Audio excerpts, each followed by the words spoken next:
Hello, good evening and welcome to the Irish Examiner's live stream coverage of tonight's Co-op Superstores Cork Senior A Hurling Championship clash of Bride Rovers and Father O'Neill's from Páirc Uí Rinn. The sides made winning starts last weekend, with Bride Rovers defeating Ballymartle and Father O'Neill's overcoming Kilworth. Victory here tonight all but ensures a place in the knockout stages of the competition, so intensity will be the name of the game.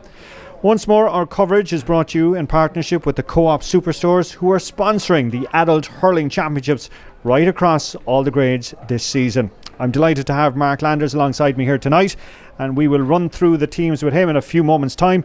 But first, let's hear from the management teams. Earlier this week, I caught up with Father O'Neill's David Colbert. But first, let's hear the thoughts of Bride Rovers' Steve Glasgow.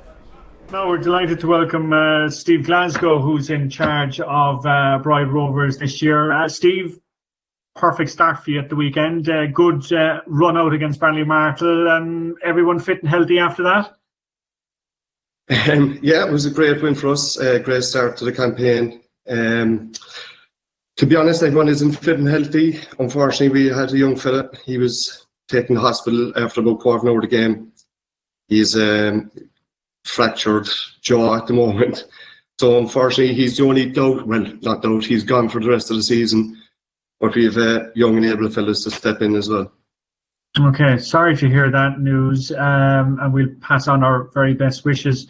In terms of the match itself though, comfortable enough win in the end?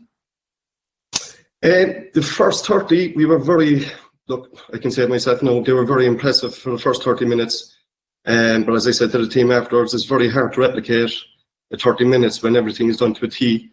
Ballymartle started to get on top in the second half, and we finished the game strong, but we had to battle to stay in it as well with Ballymartle at times. Okay, we've seen a few of the matches across the football and the hurling, Steve. The water breaks seem to kind of stall momentum for some teams and kickstart momentum for others. Is that something that you've seen already? Yeah, most definitely. As I said, we got a good start, which isn't like us. To be fair, we're always kind of slow starters, but we made an effort to kick in from the start. The water break came and went, and in fairness to the lads, they continued from where they left off. But on the other side, you could get dragged down, like if you're on a run and it halts your momentum. But it gives the other team then time to regroup as well, have a chat, and come out fighting even harder, for the second 15. Okay, well, look, you have the win under your belt. How hard is it now with the quicker than usual turnaround for a game, and the fact that your opponents have that extra day on you as well, too? Yeah, like coming out of the game last Saturday, it was a great win for us, a great start. But previous year's championship was kind of cutthroat, it was knockout hurling. There's a great sense of satisfaction after a victory like that. And as you said, you get a break of maybe 3 to 4 weeks, and in some cases in the recent years, you'd have the bones of 2 or 3 months until your next championship game to regroup. But no, we started from the outset, focusing on Ballymartle, and now that that's come and gone, it is quite tough to bring the players' attention to a new opponent in the space of 6 days. But look, that's why I'm in charge. That's why we get the big bobs. And in terms of the preparation, with such a quick turnaround, how much of it is rest and recovery, and how much of it is actually preparing for the next game? Like, what was your scenario? What was your timeline like after Saturday? 100%. This since the Ballymartle game now, it's completely rehab, stretching, foam rolling, getting fellas right, both mentally and physically, because it was a tough game on Saturday that we had. Everyone's in good spirits. We met up last night, and everyone was laughing and joking. Like that's what I'm stressing to the players as well. Look, it's a different year this year with everything that's going on, and we just have to enjoy every second of it, Okay, now in terms of Father O'Neill's, you know plenty about them from their exploits in the various grades, competed in an All-Ireland intermediate final back in January. But I was just talking to David Colbert, your opposite number, a little earlier. He was making the point that the two sides really wouldn't have that much rivalry unless you went back about 20 plus years ago. 100%. Bright Rovers have been up senior now a number of years. I'm only in the club myself. The bones of 6-7 years. But as you said there, we've never really crossed paths with foreigners until this coming Friday night. But you know plenty about them anyway from their exploits in the Premier Intermediate last year and their run to Cork as well. Oh, we've done our homework all right, yeah. Finally, Steve, in terms of the championship, the fact that we didn't think we would have a championship and here we are now, what's it like in the parish, in the club at the moment? Admittedly, the fact that games are capped at 200 makes it quite difficult for lifelong fans to see the matches. But is there a buzz around the shop, the post office, the pub, whatever it might be? Most definitely. As I said, since I came down about 6-7 years ago, I couldn't get over the amount of enthusiasm from the local people here in the village. They accepted me in as one of their own straight away. And yeah, there's a massive buzz at the moment. The tickets are like gold. There's like All Ireland final tickets. I'm getting calls all week about them. They went on sale, I think, Sunday morning at 10 o'clock to the season ticket holders. And there was people saying to me, come 10:10, sold out was on was all that was coming up on the screen. So yeah, there was a fierce demand to see the games and fierce demand in the village to get tickets as well. Now, delighted to welcome David Colbert to our coverage of tonight's championship game. David, it's been an incredible journey for Father O'Neill's the last 12 months. An All-Ireland final back in January must seem a lifetime ago now. I suppose the step up to a new grade, you must be delighted anyway to have a winning start. Yeah, I think that's all we wanted from the first game to win our first game up here and kind of settle us down a bit. I think we probably struggled a bit in the first half to get our bearings. I think most teams in the championship struggled in the first game, so it's good to have that out of the way now and get the wins a bonus. Okay, but how difficult, and I think it was probably more difficult for a team like you, having gained promotion, coming up to a different grade, and then you've had that wait of almost 8 months. Yeah, it's of course all teams have had it. I think we probably use Zoom and all this kind of stuff, which we never thought we'd be using for training and stuff over the lockdown. And in fairness, so our fellas have kept themselves very good shape and spirits are high after it. In fairness, so I think the break probably did us a bit of good as well after such nearly 13 months of a campaign last year. I think there's probably no harm for fellas maybe to not be going to the field week in and week out. The fellas came back now with a bit of hunger, I think, after it. Okay, it was a remarkable season last year. How hard is it to focus bodies and minds again after something like that? Well, I think it would probably been a lot harder if the championship panned out as it originally had it. Like we were starting into our league campaign, we were 2 games into the league campaign before the lockdown, and fellas probably had a 2-week break before that, after the All-Ireland. So like we were straight back into it. Whereas now I think we've had a massive break. We haven't been seeing each other. We haven't been listening to each other, you know. So we haven't been wearing each other down for nearly 24 months straight. It's the break, I think, is there as well. And I think those are fresh. And I think it has suited us. By no means are we 100% sharp like we were in the championship last year. I think no team is. I think like there are, you see in all the matches, there are mistakes, there's a bit of rustiness. I think you have to accept that. But I think as the championship progresses, all the teams are going to kind of get up to that championship pace. Okay, in terms of the Imachilly question, this year obviously so different now for your players. Is it a positive or a negative from your perspective?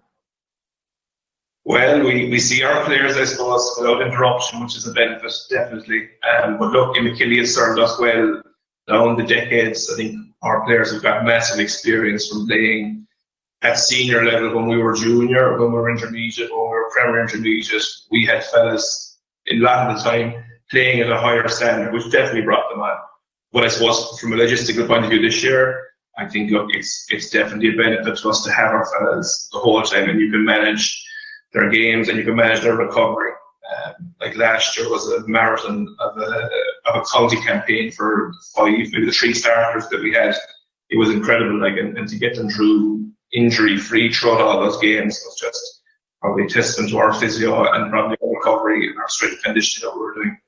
Okay, well, I noted from last weekend, Billy Dunn and Declan Dalton still the stars of the show for you. Any additions from last year's squad to this year? There was probably 4 new starters from the county final last year that played Kilworth. So there was 4 new lads started. And they'd all come from that under 21 county team, we'll say, from 2 years previous. So it's good to add a few new fellas and freshness, and there's good healthy competition there as well. I think that's a good thing. I think we all hope that fellas will step up this year to kind of add on to last team, and that's happened so far, which is a good thing. Yeah, definitely a good thing, because we've seen so often teams dependent on the same 15 to carry them over a number of years. The fact that it's Bright Rovers then later on tonight in this championship game being carried live on the Irish Examiner live stream, a little pet there in the background. Looking forward to the game, the excitement obviously going to the Canine World. What is the rivalry like with Bright? We're in the same division. We're like, I suppose, the last time I'd say both clubs would have met would have been 1998, back in the Junior A Championship. Both teams were competing for James O'Connor Cup that day, and we lost in the school. I was a small club in the bank watching that day. That was the last time both teams kind of met each other. Since then, it's probably been the odd under 21 championship game, maybe. Since, so look, they're in the same division. That would be kind of the rivalries, probably more historic. They've been up out of junior an awful lot quicker than we managed in the end. And like, obviously, they progressed to the intermediate as well to go senior. So they've been senior probably for the bones of 10 plus years. But listen, on the back of our conversation about McKilly, the fact that 2 of you now are playing tonight at the same grade in Páirc Uí Rinn, just a sign of where East Cork hurling is at? Definitely, yeah. It's great to be up there, and it's great to be playing at that level and matching yourselves against teams like Bright Rovers and Ballymartin, who have been senior. We'd have watched them go up years ago and hope that someday we could do it. So yeah, it is great to be up there with them. And our thanks to David and to Steve for taking the time to speak to me during the week. Well, welcome back to Páirc Uí Rinn, our live stream in association with the Co-op Superstores tonight, and it's a mouth-watering one. And I'm delighted to have an old friend and colleague alongside me, Mark Landers. Our first game together of the season. What a beautiful August evening. Yeah, thanks, Colm. It's great to be here. I suppose when numbers are limited to 200, I'm very, very delighted to be here to actually witness this game tonight live. I suppose the big thing with this morning, when it was raining heavily this morning, everybody in East Cork was wondering what kind of an evening we were going to have. But delighted to say that it's absolutely glorious here. There's a slight breeze blowing, I suppose, into the Cork side of the field, but the ground surface is magnificent, and both teams are just watching their warm-ups there. Both of them look really, really up for it, and I think the big thing, Colm, is when the draws were made in the new format of the championship this year, I think everybody looked at this clash as being the real battle of the Titans in East Cork at this grade this year. And as we said coming into this game, Mark, the fact that the two have wins under their belt too from last weekend. Okay, let's run through the teams. We're going to start off with Bright Rovers. They're down here on our left hand side, continuing their warm up, running through the team very Cian Hogan in goals. Full back line is Fergus Collins, the great warrior Brian Murphy at full back, Tygo Sullivan wearing number 4. Half back line Shane O'Connor, Owen Roach and Shane Walsh. The midfield is Daniel Dooley and Kieran Carney. William Finnegan, Ryan Prendergast and Paddy O'Flynn, the half forward line. Late change then at corner forward, it's Jason Pratt wearing number 22 is in for Conleth Ryan, who was wearing number 13, broke his jaw I believe last weekend in the victory over Ballymartle. Cian O'Connor and Brian Roach then wearing number 15. Mark, a team aside, a club you know all too well. Yeah, fantastic club and a fantastic team as well. I suppose in goals, Cian Hogan, he replaces Shawnee Knox from last year. His dad, Michael Hogan, I went to Colms and Fermoy with him. In the full back line, I suppose Fergus and Brian Murphy, they'll have a big job tonight on. They'll be more than likely marking Billy Dunn, I would say, and Dickie Dalton. And in the half back line, Shane O'Connor, who normally plays midfield, has gone back in the half back line. Very, very strong player. He's a brother of Cian O'Connor, who's full forward. You've Owen Roach centre back, one of the twins, the Roach twins. His brother Brian plays corner forward. Two outstanding talents and two, really good guys with a great attitude. And I suppose you'll be hoping that they will step into the Cork fold at some stage into the future. Captained by Daniel Dooley in the middle of the field. He was involved with the Cork panel under John Moyler last year. And then in the half forward line, two big wing forwards in William Finnegan and Paddy O'Flynn. William was in America last year after he played the first round against Douglas. He was missing against Ballyhale. It was a big loss, but he's back in the team and he's taking the frees for Bright Rovers this evening. And then in the inside line, you've got a replacement for Conal Ryan, who did break his jaw against Ballymartle last week and had an operation in CUH over the weekend, and he's back on the mend. People would know his dad, Donal Ryan, for years, the great warrior wing forward with the glove in his hand, with a great man under the high ball. He's a big loss for Bright Rovers tonight, but he's equally replaced by an excellent guy in Jason Pratt, and obviously Cian O'Connor, full forward, who's returned from Canada, big help as well. Okay, that's the Bright Rovers line out. Let's take a look now on screen at Father O'Neill's. I'll very quickly go through their starting 15. Colin Sloan is in goals, but known as Georgie, I'm told. Mike Mellerick, Sean O'Connor and Owen Motherway, the full back line. Podge Butler, the elder statesman, wearing number 5. Dan Harrington in centre back, and Tom Mellerick is wearing number 7. Kevin O'Sullivan and Mark O'Keefe are our midfield pairing. It's Jason Hankard, Paddy McMahon and Rob Cullinan in the half forward line. Billy Dunn and Declan Dalton, you heard Mark talking about them a few moments ago, and John Mellerick, the third of the Mellerick brothers, will be wearing number 15. Yeah, again a very, very consistent team here. Father O'Neill's have been in the All-Ireland Intermediate final last year, very unlucky to come up short against Tullaroan, who we saw last weekend playing against Ballyhale Shamrocks, the All-Ireland senior winners, and drawing with them. I suppose unlucky for O'Neill's, they were short a number of players, Billy Dunn and Mark O'Keefe for the final last year, but they've two now guys in the full back line, Sean O'Connor and Owen Murray, so this is a big game for those two lads there. Mikey Mellerick in the corner, better known as the Hoover. I would expect that he'll probably pick up Brian Roach this evening. An elder statesman, Podge Butler, who played a number of rounds of the junior hurling last year in East Cork. Centre back Daniel Harrington. I think if Cian O'Connor could possibly come to centre forward today, that'll be a key battle as well, the two lads there.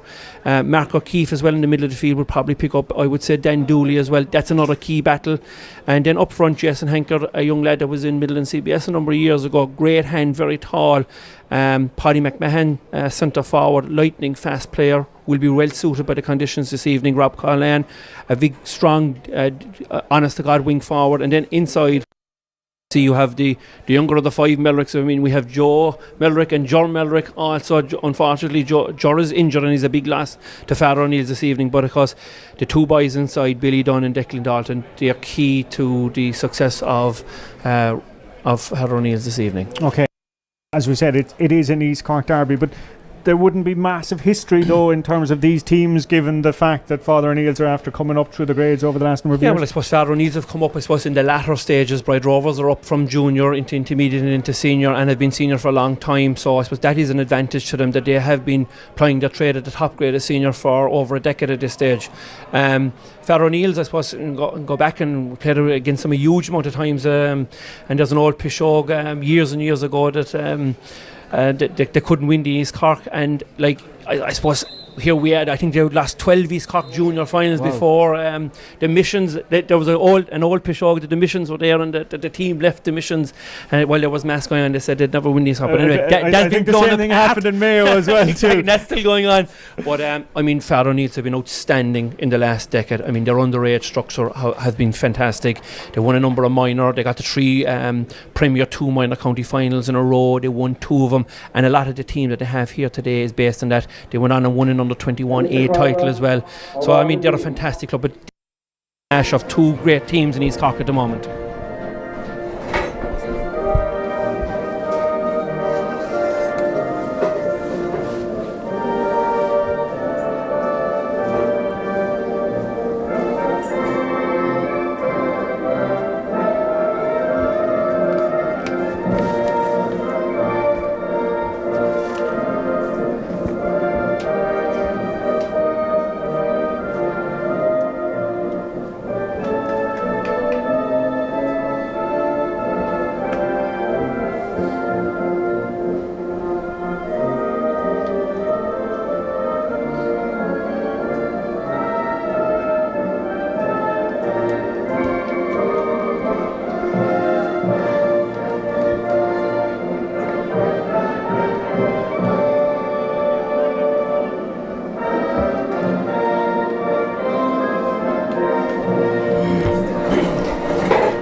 There you go, national anthem there. Bright Rovers having won the toss. They're going to play from left to right. Just noticed Father O'Neill's, it's the number 16, whether it's the sub-goalkeeper, whether there's a late change with Ger O'Leary and with Colin Sloan. We're going to keep an eye on that one there. I can see that the two of them are down around the goal mouth at the moment, so we'll have to just wait for a few moments. It looks like though that Sloan is going to be starting tonight. Interestingly, speaking of sub-keepers, Bright Rovers have no number 16. They have no sub-goalkeeper designated. Referee this evening is Cathal McAllister.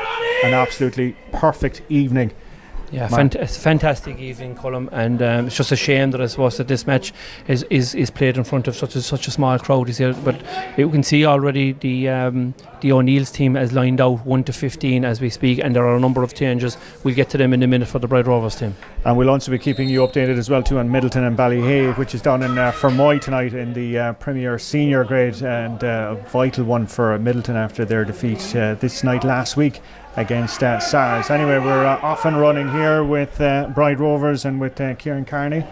And, drops it into the goalkeeper, young Georgie Sloan's hand. Did well despite the sun in his eye line.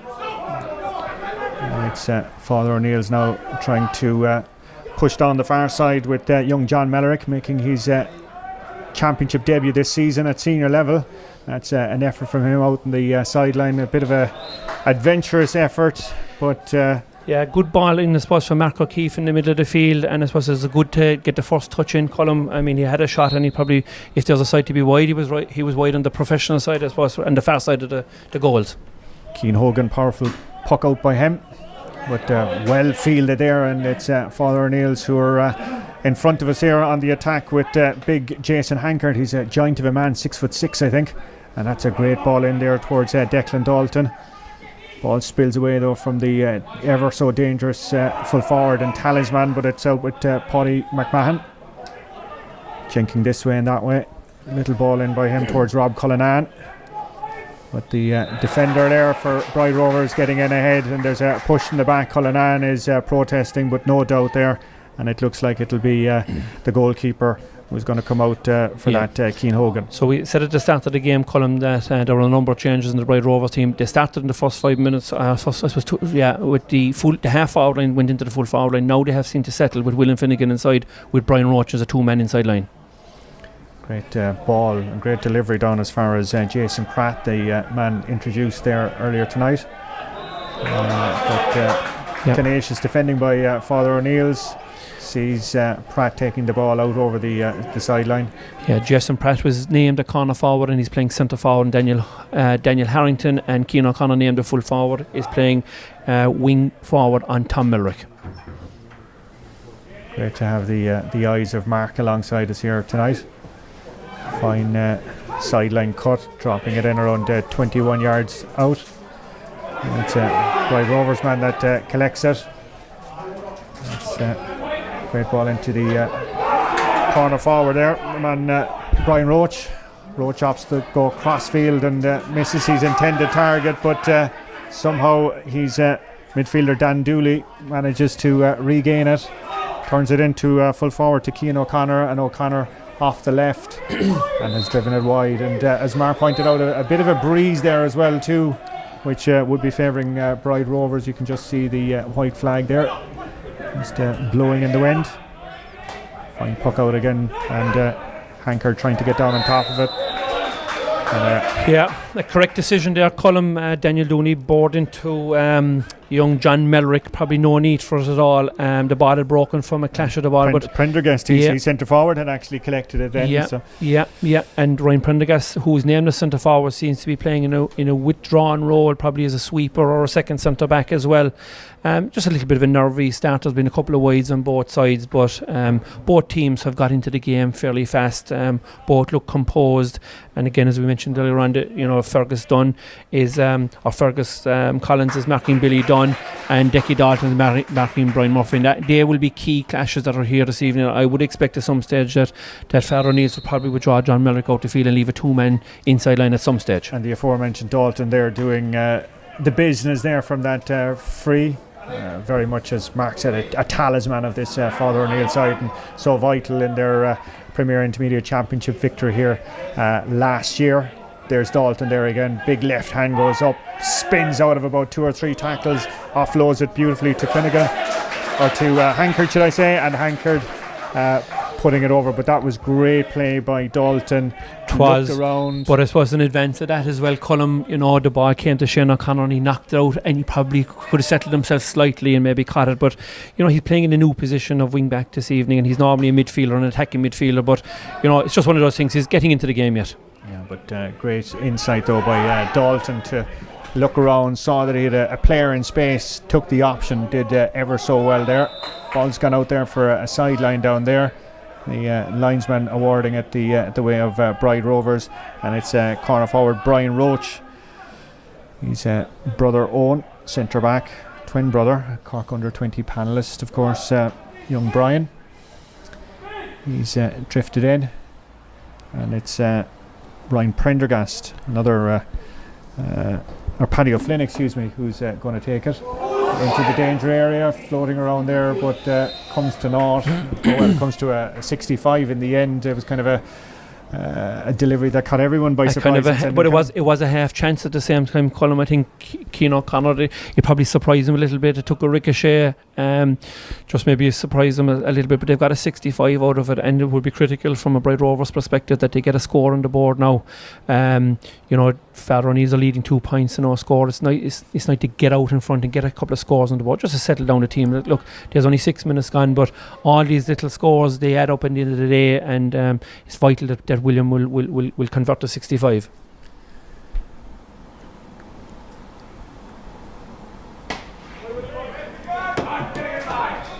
Clean strike from Finnegan, and the equalising score. Hard to believe 6 minutes already elapsed in this evening's game. With Kevin O'Sullivan off the left. Not sure is he aiming towards the full forward line, but anyway it went all the way through to Cian Hogan, who pumps it clear. Very talented goalkeeper with Cork City, very impressive young soccer player as well too, I'm told. Father O'Neill's opting to go through the hands out of defence, sign of a very confident side, that nobody panicking, and plenty of runners looking for the offload. Delivery was aimed towards Rob Cullinan, but cut out there by the Bride Rovers defence, and it's Kieran Carney. All the way down, but it should be Sean O'Connor hoovering that up. The Mountain, I'm told, is his nickname. He's the Hoover alongside him in Mike Mellerick.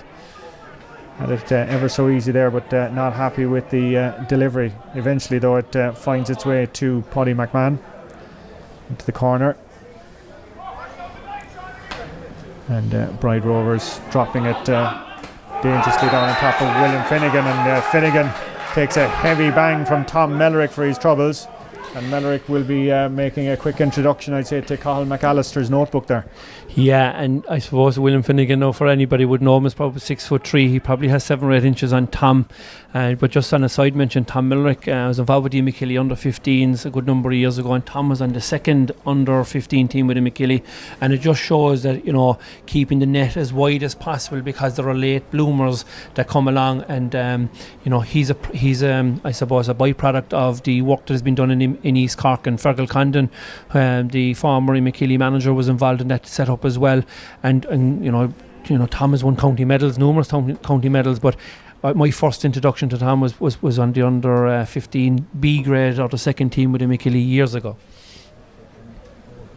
Finnegan has recovered from that blow, and right on the halfway line is going to strike this free, and perfect aim, perfect accuracy, no ill effects from that clash with Mellerick, and back on his feet. You're watching, by the way, the Co-op Superstores Cork County Championship clash of Father O'Neill's and Bride Rovers. Our coverage in the Irish Examiner live stream brought to you in partnership with the Co-op Superstores, the first of 3 games this weekend, and I'll have some more details of that a little later in the broadcast. Anyway, free down the other end, and it's Decky Dalton who's coming out to show us his talents. Yeah, a lengthy clearance from the Father O'Neill's defence down into John Melrick in the corner. I seen that maybe his marker Tiggy O'Sullivan may have been giving him a bit too much close attention and was holding his jersey, and it's given it away a handy free now. Melrick has come in for a bit of attention in the opening few minutes of this game. As we mentioned, his brothers Mike and Tom. Tom picking up a yellow card a few moments ago as well too for that clash with William Finnegan. Ball drops out in front of us. Did very well to keep it in, or so we thought. It was Dan Dooley, I think. No, it was Finnegan himself that managed to keep the ball in, but linesman said no, he'd stepped out, and it's going to be a sideline here with Kevin O'Sullivan in front of us that's going to take this one. Absolutely beautiful evening, and as Mark said, it's evenings like this that Championship Hurling was made for. But sadly, with the regulations in play at the moment, only 200 people here in Páirc Uí Rinn watching the game this evening. Wherever you're watching around the world, I hope you're enjoying the fair. And if you're a Father O'Neill's fan, you'll be delighted to see Mark O'Keefe hitting that off his left and over the bar. And Father O'Neill's back in the last 3 or 4 minutes have taken a bit of a grip on things. And they went 2 up, and Bride Rovers have got back to level and were comfortable, and then an easy free conceded. But look, it's still very, very early in proceedings. Both teams are going at it, hammers and tongs. Very honest game. Both teams are getting enough play. It's just how you use it and how you convert it. That was a very good score from Mark O'Keefe, and I'm a bit surprised that young Cian Kearney has been given the job to Mark O'Keefe, because Mark is a real 3 county medals with Imikilly in the middle of the field as well. It's a big ask for Cian Kearney, particularly when Dan Dooley is the captain, I suppose, and would be very, very seen as very experienced. Dooley, the captain, there taking that sideline cut, finding his full forward Cian O'Connor. Cian, though, surely fouled there by Melrick yet again, and Tom would want to be careful. He's on a yellow. That's two frees there now, and I mean you just can't be you can't be conceding frees like that. Like if their forwards are good enough to put the ball over roll, let them, and that applies to both defences. Like easy frees like that, and they're very, very I suppose they're very hard to come back from them, I suppose, in some respects. But compete for every ball fairly, and don't be giving away handy frees. Well, Finnegan punishing it on the scoreboard. It's 4 points to 3 with just gone 11 minutes of this clash here this evening.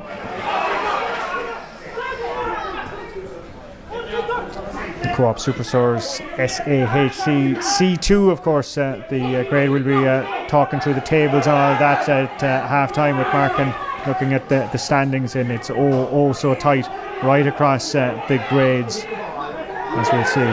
Great play there by Daniel Dooley to ride out 2 or 3 tackles, but he's just met with a wall of Father O'Neill's players. That half back line has been the rock that so much of Bride Rovers' attacking play has perished on.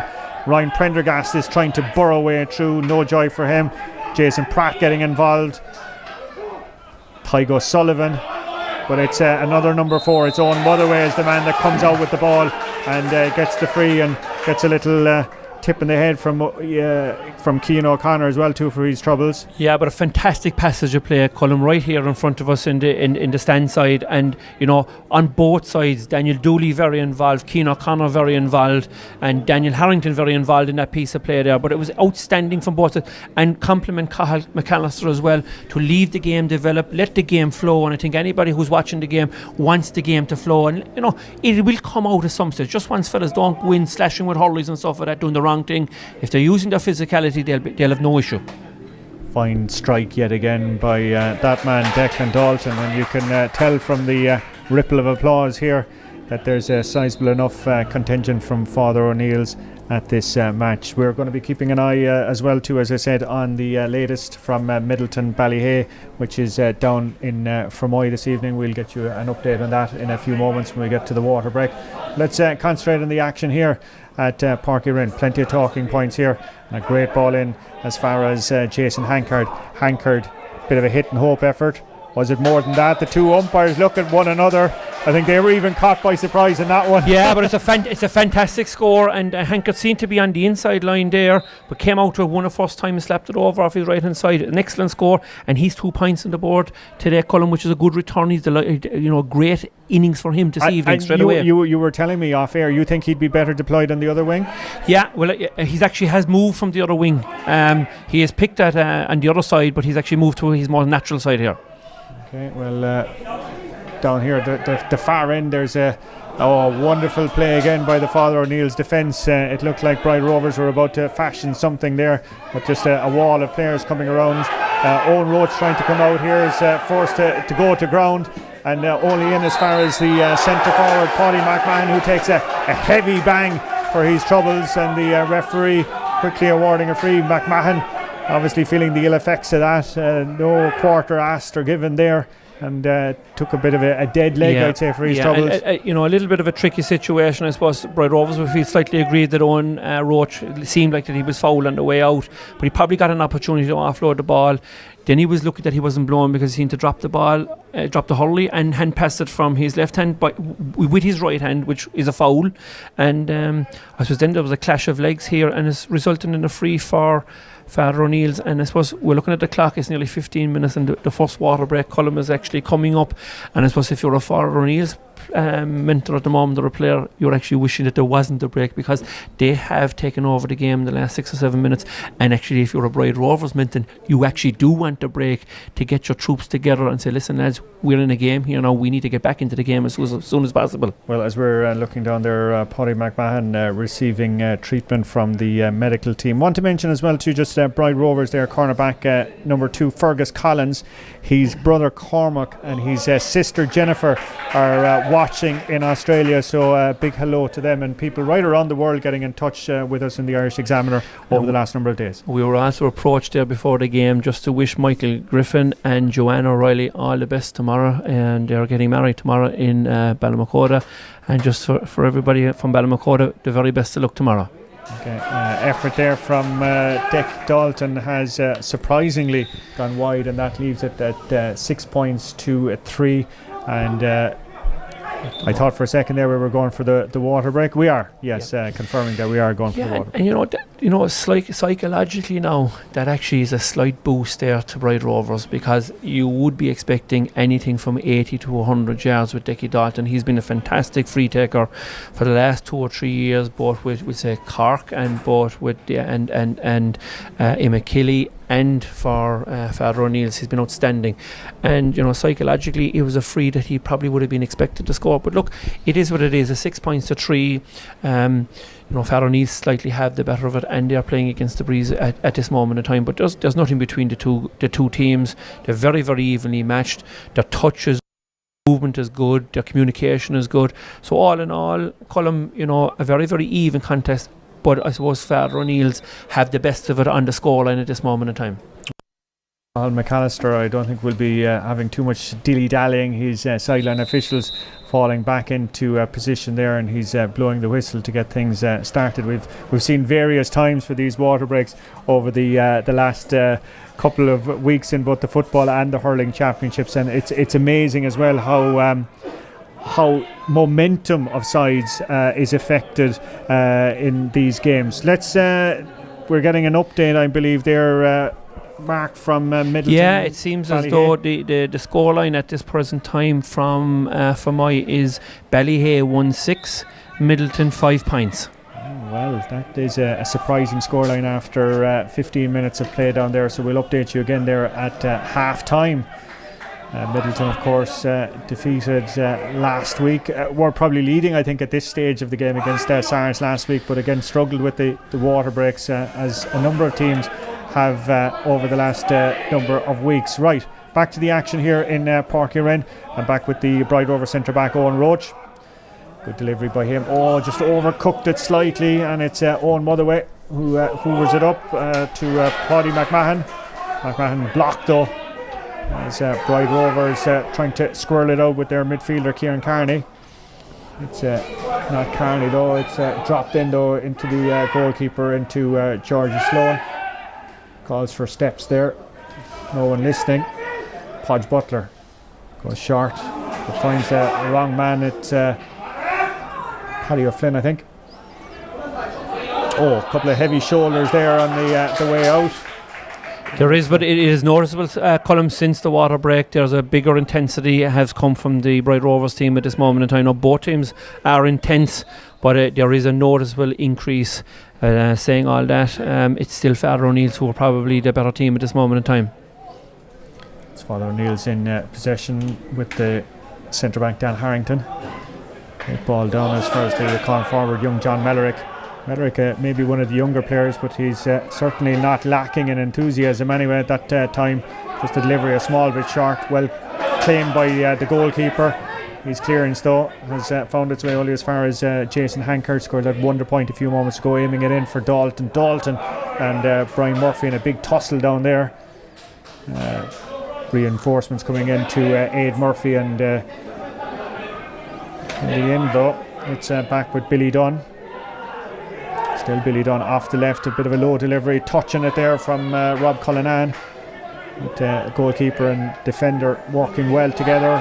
Well, I spoke to soon there as Cian Hogan gave a few nervous moments there, dropping the ball, looked to be dispossessed. Still hasn't cleared his lines. It's Father O'Neill's that have it here. Eventually Bride Rovers coming to the rescue. Defensive reinforcements called on, and pulling and dragging going on between Jason Pratt and Dan Harrington, and it's going to be a free to Harrington and to Father O'Neill's, much to the dismay of the Bride Rovers contingents here in the stand. It seemed to be that when the ball broke out here to the sideline that Jason Pratt may have been holding Daniel Harrington. A quick free now has been taken by Kevin O'Sullivan to Decky, and it's straight over the black spot. Very good communicating there. That was great communicating there between, as you said, Kevin O'Sullivan and Decky. Whether it was a case that after that miss there a little earlier, Dalton didn't fancy the one from that range, but his midfielder linked up superbly. Dalton was kind of caught in no man's land, and was more than happy to oblige. Back here now, the far end. Can Bride Rovers fashion something here? Once again, there's just a wall meeting them time and time again. The shot eventually being taken off by the wing forward, and that was William Finnegan, and has come to naught, and it's still 7 points to 3 with 21 minutes elapsed here at Páirc Uí Rinn. Great clearance down the far end of the field. So out comes Hankard again, and we have 5 or 6 or 7 players in a space of ground where you wouldn't be going too many heads of cabbage, as the old saying goes. It's Murphy going across the line. They're trying to play their way out of trouble with Kieran Carney out to Shane O'Connor. With delivery by O'Connor in, right in towards the corner forward there, Brian Roach. Roach's shot looking good. The umpires concur. Yeah, Brian Roach has really showed his class there now. A fantastic ball, and fantastic interplay from the defensive Bride Rovers there, and a good ball up the line. Brian Roach first touch, took on his man on the outside and scored a fantastic score. Showed his real class there. Real class and show here on the other end of the field from the Father O'Neill's wing forward, Rob Cullinan. Long delivery, ball bounced once or twice, caught it and didn't look. Fantastic score now, and himself and Shane Welch haven't really been in the game. That's his first involvement after 22 minutes, but so it was a fantastic score. As Mark said, the game really springing to life since the water break. Here in front of us says William Finnegan. Great ball in here, foot race on. It's going to be won by O'Connor, but it's only falling as far. And an effort there out of nothing from Paddy O'Flynn. The goalkeeper had to be alert to that, and Georgie Sloan got down very quickly and cleared the danger. Back at the end, it's breathless stuff here. Delivery in towards that dangerous man Dalton, and at the full forward line himself and Murphy holding him back. Still Dalton eventually gets the shot away, and referee I think had waved on advantage there on that occasion. It's probably the second 1-on-1 between Brian Murphy and Declan Dalton. Brian Murphy won the first one, Declan's won the second one. Probably slightly lucky that I think there wasn't the penalty conceded there, because it looked very close to the goals, but Faro needs to get a point from it. Possibly if Dalton hadn't even got the shot away, it might have been a penalty, but the referee allowing play to continue, and Dalton managing to hoover it over. Dalton again on the ground, and what a strike from that man Declan Dalton. We spoke so much about his danger. Oh, and a blow there on Dalton. He's gone down to the ground. Yeah, I didn't see what happened, but I think the umpires will be called into duty here. I was actually looking at the scoreboard, so I didn't see what had actually happened in that course of play there. But for the second week in a row, Colin McAllister is going into his umpires to consult on a maybe an off the ball situation, an off the ball incident. As he's talking about that, though, the danger of Dalton, we had said before the game, ball came in. There was only one thing in his mind. What a cool, calm, collected finish. No chance for the goalkeeper. Bang into the back of the net, and now it's pushed out to 1-9 to 4 points. Treatment continuing there for Declan Dalton, and some anxious moments there in the full back line, and a yellow card being issued. I think it's Brian Murphy that's getting the yellow card from the referee after consultation with his umpires. Yeah, and I suppose, look, the funny thing is that the referee is still talking to Declan Dalton now. Is there a possibility that there could be 2 yellow cards here? Yes, there seems to be a second yard. So look, I suppose it's like everything, sometimes you see it, sometimes you don't. Didn't see what happened, but it is what it is. It's a goal from Declan Dalton. I think it's a big game for Declan Dalton tonight, because Brian Murphy is one of our most experienced defenders in the county at this time. The danger though now, Mark, is Brian Murphy, the experienced defender, is also on a yellow card and has Dalton to contend with for the rest of the evening. Father O'Neill's galloping through here, and it's with Hankard. Ball though kind of goes to ground, and there's 1, 2, 3 Bright Rovers players in and around him. One of those is Kieran Carney, and foul committed. It's going to be a free out, and you can see Bright Rovers trying to spread the play as much as possible, but Brian Roach scored a wonder point there a few moments ago. Effort from him from about 45 yards out, gets right under the ball, hooks it over, and that's a fine score, and watched all the way by Georgie Sloan, and that's making it 1-9 to 5 and points. The key thing here now is that Bright Rovers don't concede any more needless frees, and keep the scoreline at what it is, and obviously feed Brian Murphy or Brian Roach as much as possible. Oh, that was a heavy blow yet again on young Mellerick. Don't think there was anything malicious in it. The centre forward came across Ryan Prendergast, and young Mellerick was flung into the air with that one. Interesting to see now what the free situation is. Great communication again between Kevin O'Sullivan and Declan Dalton. Kevin didn't fancy it, gave the nod, and Decky is now standing over. And it's like, look, when you have a player like Declan Dalton on the frees, and be it 21s, long range frees, anything from 100 yards out, he's deadly. He's very, very experienced. He practices relentlessly just to get it right, because he realises the importance of a very, very good free taker. And I go back when I was a young fellow watching Middleton play for years. John Fenton, every day you'd go to a match, he'd score 1-7, 1-8 and knock in 3 or 4 points on play. And Middleton were traditionally winning an awful lot of games based on having a very, very good free taker as well. Ball breaks off Father O'Neill's defender, Sean O'Connor, and it's out for sideline here in front of us. The full forward, Cian O'Connor, wisely deciding to go a bit closer to goal, and Bright Rovers get about business pretty quickly. It's Pratt that's taking the effort from long range. Is it going to hang? Goalkeeper did well to just get a hand in it, break it away in the sunshine, but can only come as far as Finnegan. Still shot coming up. Oh, wonderful play. Brian Roach getting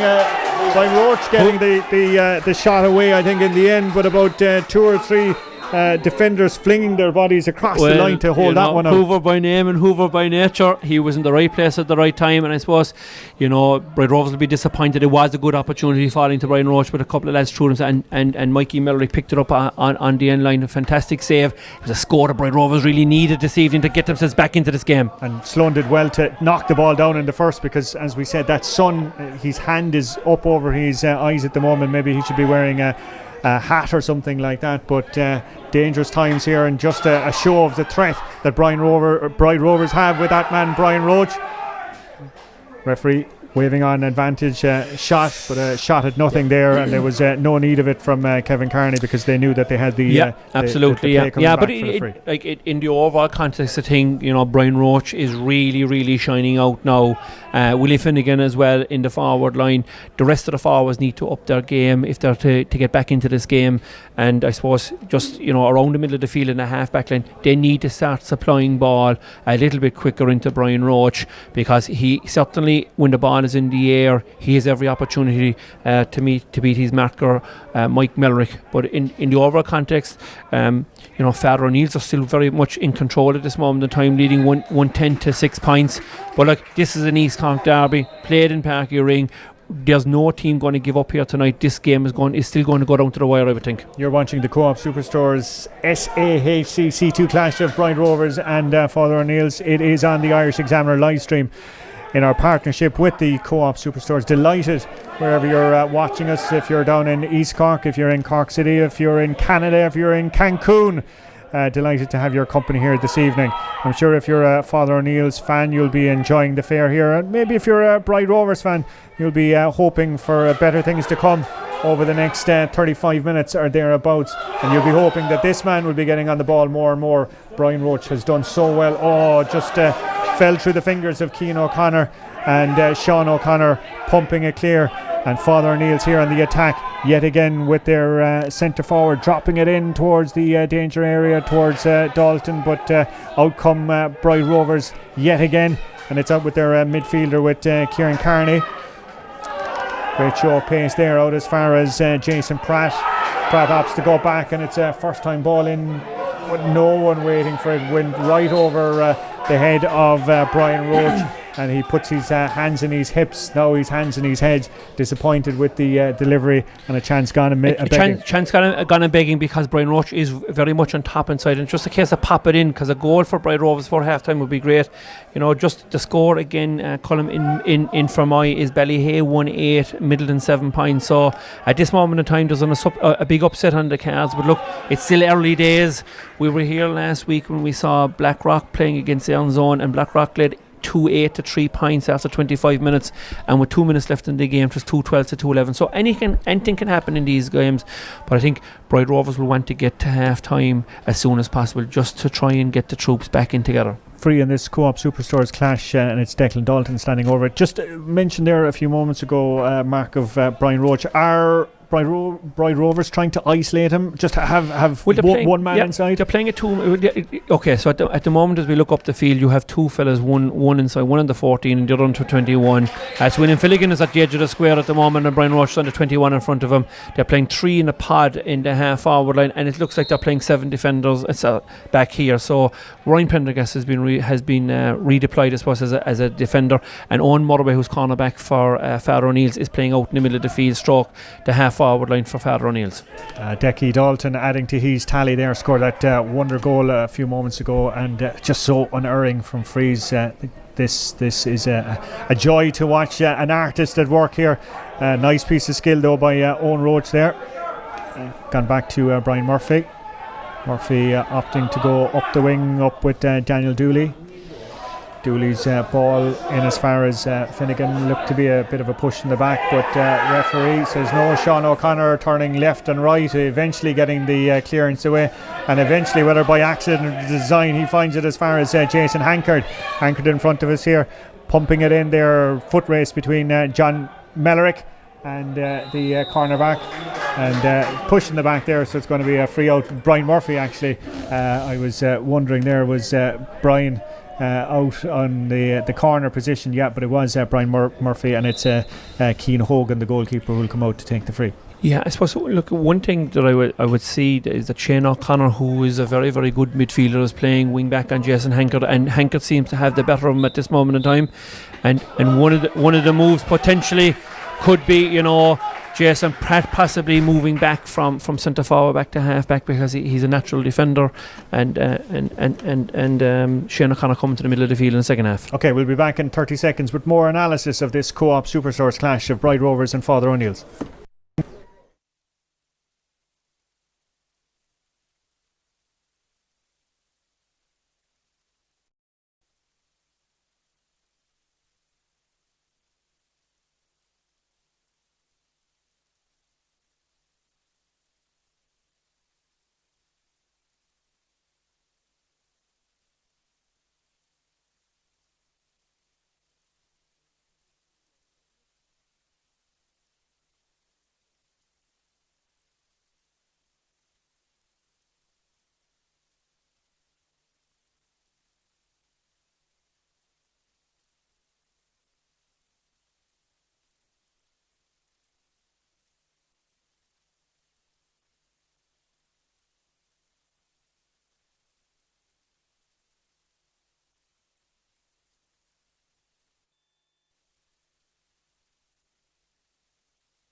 And welcome back to Páirc Uí Rinn.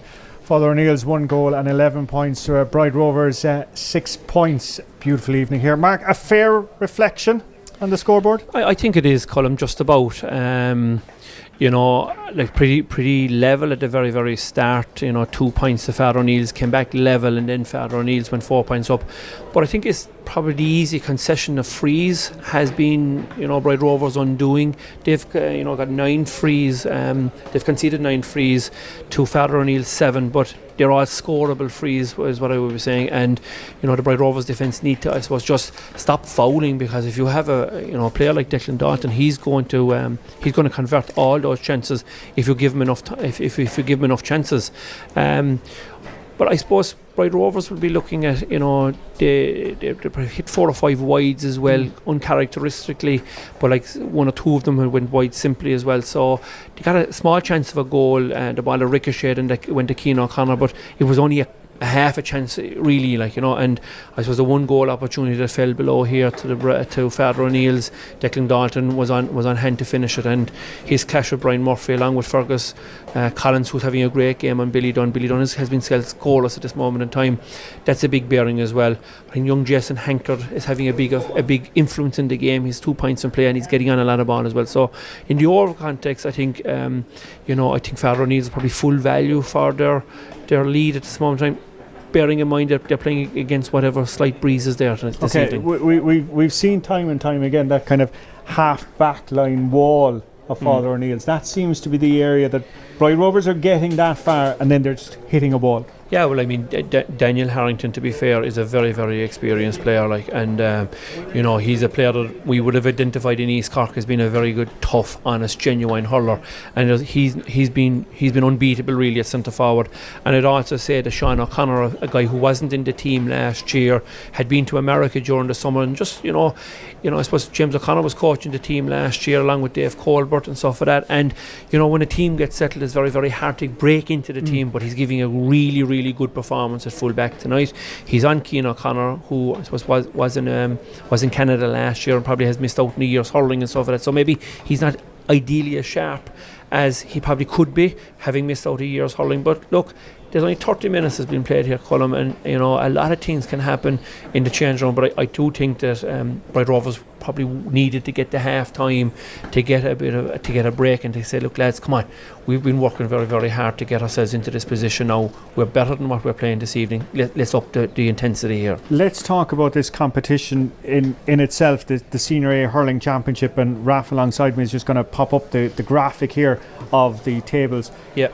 As things stand tonight, look just how tight it is, and look at the calibre of the teams that are in it. Yeah, well, I suppose the big thing is that whether it is accidental or whether it is effective life, the live streaming now has become a massive part of GA in Cork, probably a massive thing in GA all over the country. Spoke to a good few people over the weekend who watched 6 matches on live streaming over the weekend, and like there would be genuine people that would go to matches, but they may have only went to 1 match or 2 matches, but they were able to see 6 games. So I think it's great credit to clubs that are so nimble that they're actually able to go away and get the matches streamed for their supporters. Great stuff for the Irish Examiner as well, and the Cork GA that they're officially live streaming 3 games this weekend. But in terms of looking at the overall context of the championship, this is probably moving weekend now, because it's the second round of matches. Any team that has 2 wins under their belt are nearly as good as guaranteed to be in the knockout stages of the championship. I think any team that's probably lost 2 games are really concerned at this moment in time that relegation could be their fate. But the excitement around this championship, Colm, is the actual debate that is happening all over the county at the moment with the new format, the new championship. And I think we must take our hats off to the Cork County Board, because they done huge changes, and there's no point in saying otherwise. There was 7 senior teams were regraded down to a new grade, or we could say that the senior grade has been pushed up to call it a premier senior grade, but 7 teams regraded from senior. Father O'Neill's, having won the county intermediate, have come up to senior A, and 4 teams promoted with them as well. And what the byproduct of this is that all grades now, from Premier Senior right down to the last grade and intermediate, are all going to be competitive matches, and that's really what supporters are crying out for. That's what the players themselves are crying out for, that you won't have one-sided games and stuff like that. So I think it's great credit due to the county board and the big changes, but also the clubs have taken it on board themselves and they're happy with their fate. But like this weekend, like I mean, there's some more interesting matches that are coming up over the weekend. I suppose, you know, Cantork against Noosastown, again at top of the table. Ronan Curran in charge of Cantork. He'll be trying to get his team qualified for the latter stages. And I suppose the other group then, Charleville from my Mallow, all North Cork teams all in together. Charleville playing a local derby against Mallow this weekend. They'll be looking to try to cement their place in the latter stages championship as well. Okay. No holding around anyway by our match referee Cathal McAllister. He's the whistle blowing and getting us back into position for the second half of this Co-op Superstores Cork SAHC clash between Bride Rovers and Father O'Neill's.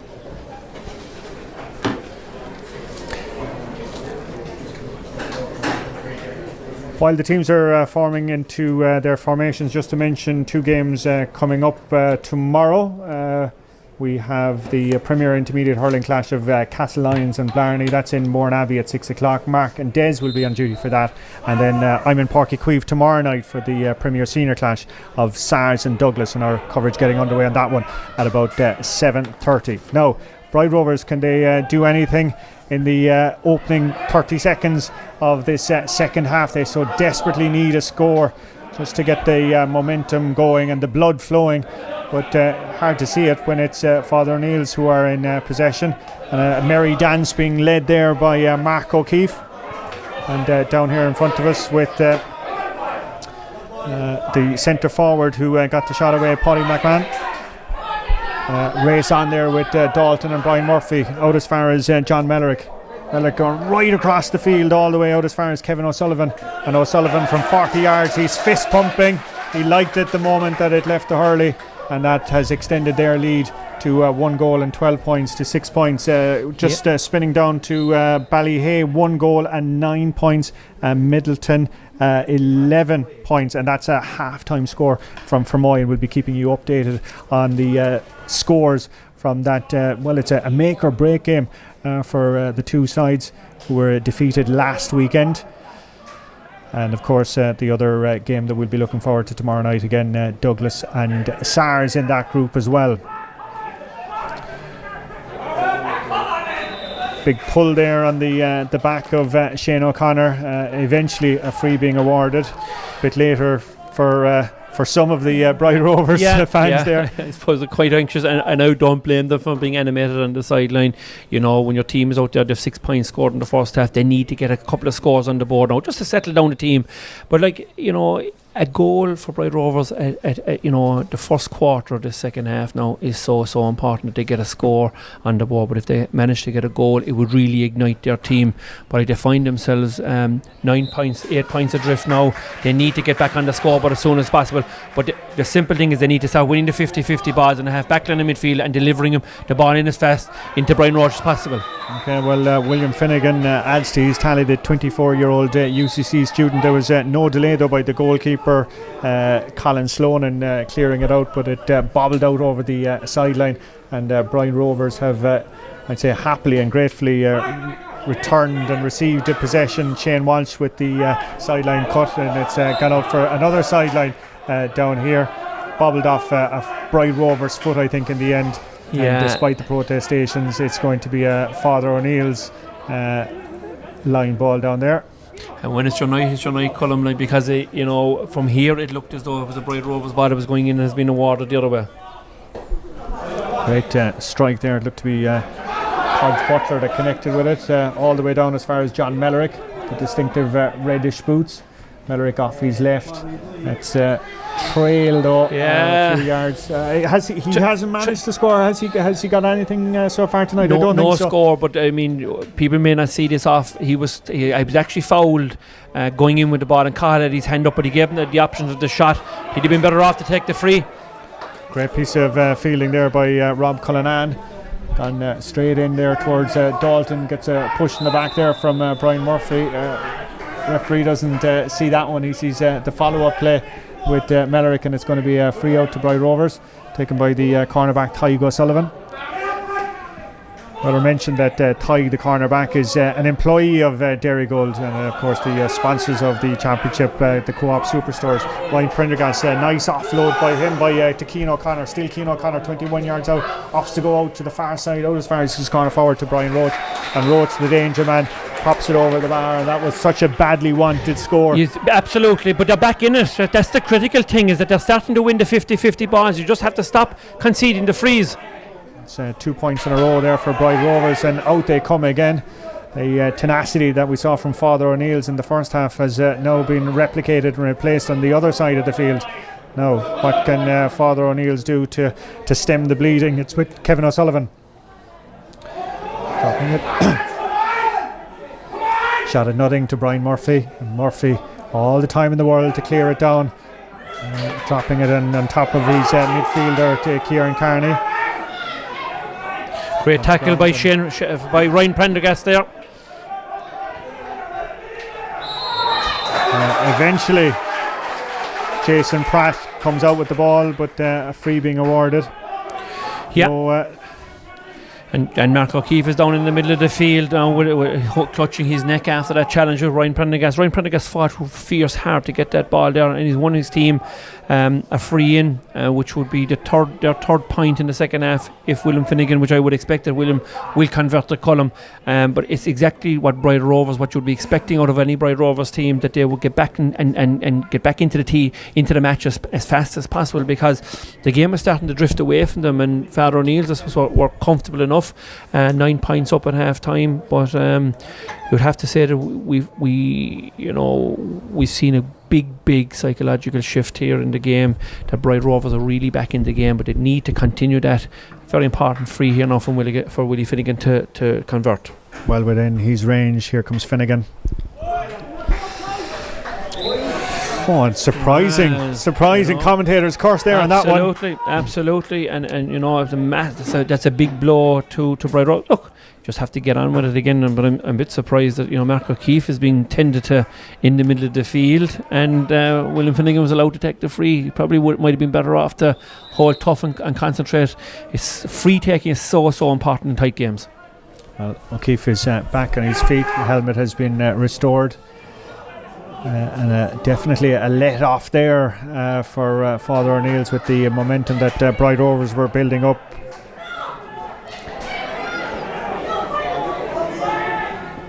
Great interplay there, and a heavy shoulder being taken, and a free being awarded. Owen Roach looked to be the man that was coming through and was dumped to the ground by a heavy shoulder. But it was great interplay from the Bride Rovers team. There was 5 or 6 passes in the course of that, and it ended up with Owen Roach being fouled and a critical free again here now. But what I said at half time about the frees that were conceded, now they have stopped conceding frees themselves, and they're being awarded frees because of the pressure that they're putting on the Father O'Neill's backline.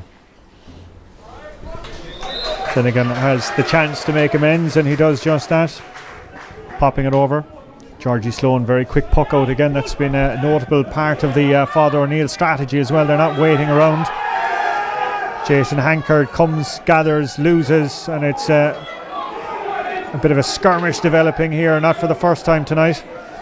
I can see that poor old Tygo Sullivan is buried down in the bottom of that huddle there. Must be 6 inches smaller there than Hankard, but he's not backing down. Going to be a throw ball by the referee.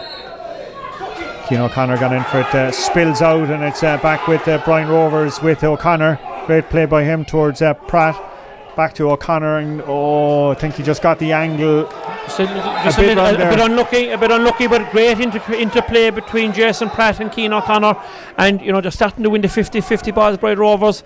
This game is far from over, Colin, at this moment in time, and I suppose if you're actually in the Father O'Neill's camp, probably a little bit lax coming out in the second half.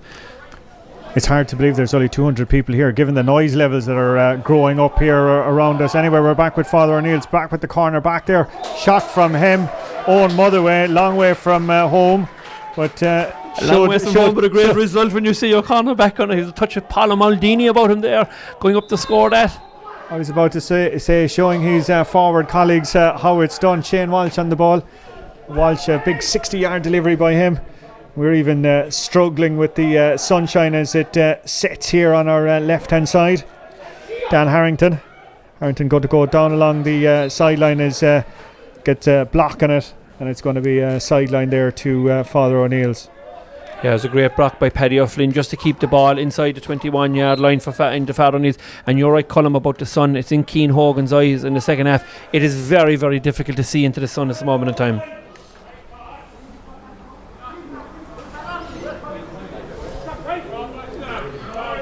Tom Mellerick is the man who's going to take the sideline.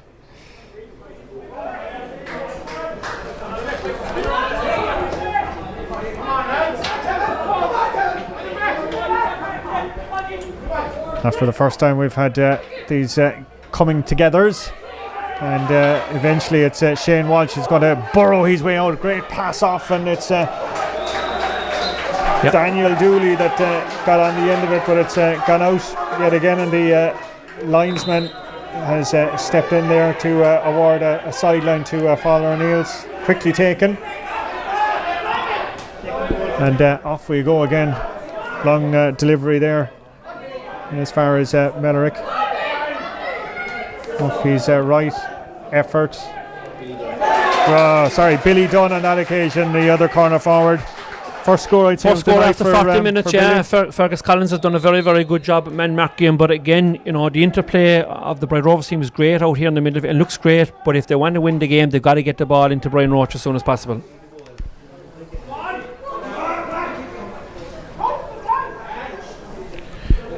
Centre back Dan Harrington coming to the rescue there, but walks the ball out over the sideline.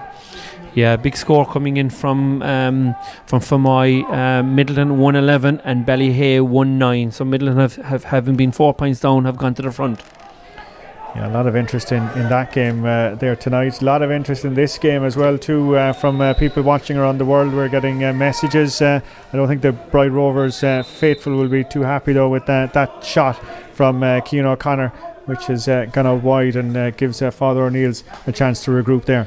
Yeah, and a big switch in Fermoy again. Midland now gone 3-13 to 1-9 up.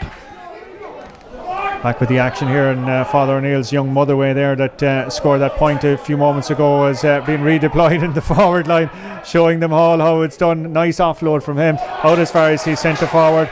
Paddy McMahon, a great man, I'm told, with a golf club, and he's not a bad hurler either. Absolutely. His father Paddy is actually from Killa, and his mum Miriam, but you know, Paddy is an excellent centre forward, and he's won all the underage medals with Father O'Neill's, and a very, very good scorer, and a scorer that Father O'Neill's needed to actually lift the siege, because it has been all Bright Rovers in the second half. Yeah, and you can see the intensity of the Father O'Neill's playing well, probably getting a bit too intense on that occasion there, committing the foul, but it seems to have upped a notch or two even in the last 3 or 4 minutes. Interesting, as I say, Owen Motherway, Mark, where, because that's the second time in as many minutes as we've seen him up in attack, showing the forwards the way. Yeah. So what has happened is that Rovers are playing 5 forwards, and Ryan Prendergast has been playing in a I suppose a withdrawn role, and I suppose normally teams would call it a sweeper if the opposition didn't go and mark the spare man. But what Father O'Neill's has decided to do is they're going to mark the spare man. So Owen Motherway has come out to mark Ryan Prendergast. So what you're finding is that you have 5, and that actually should suit the Bright Rovers forwards, but the ball isn't going in fast enough for them to exploit the space that should be inside out, because you have only 5 forwards. Michael Collins is the substitute just coming on to our left hand side there. He's the man wearing number 23. We'll just confirm in a few moments' time.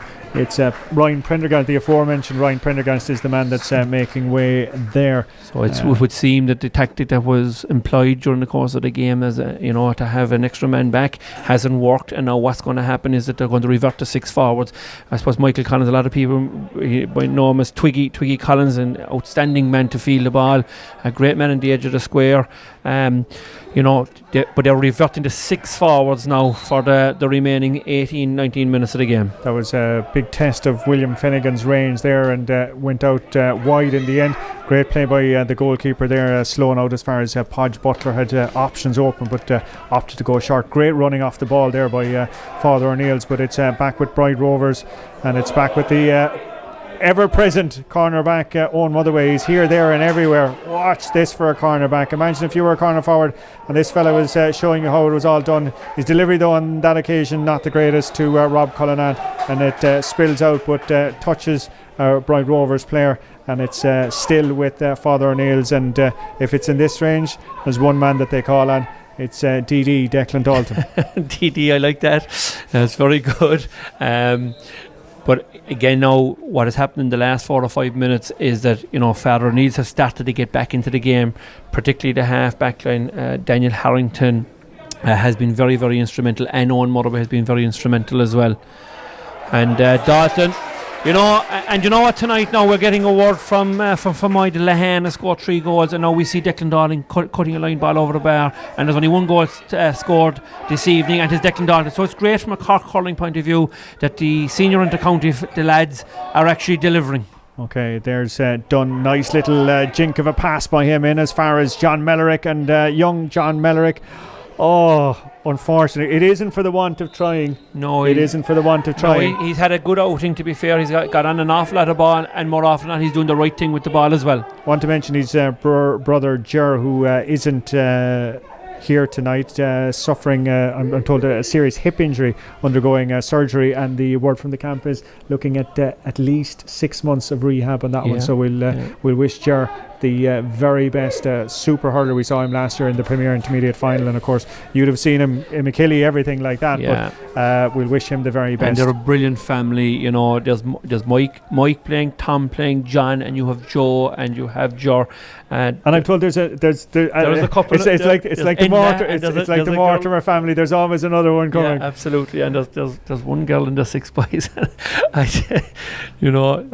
Tom Mellerick, I know from my days playing with Killa. Tom used to always bring the lads on to watch the Killa games down through the years, and I suppose it's great that you have, I suppose, a family with producing 5 lads in any team. It's a bit like the Ballyhale Shamrocks when the Fenleys were playing.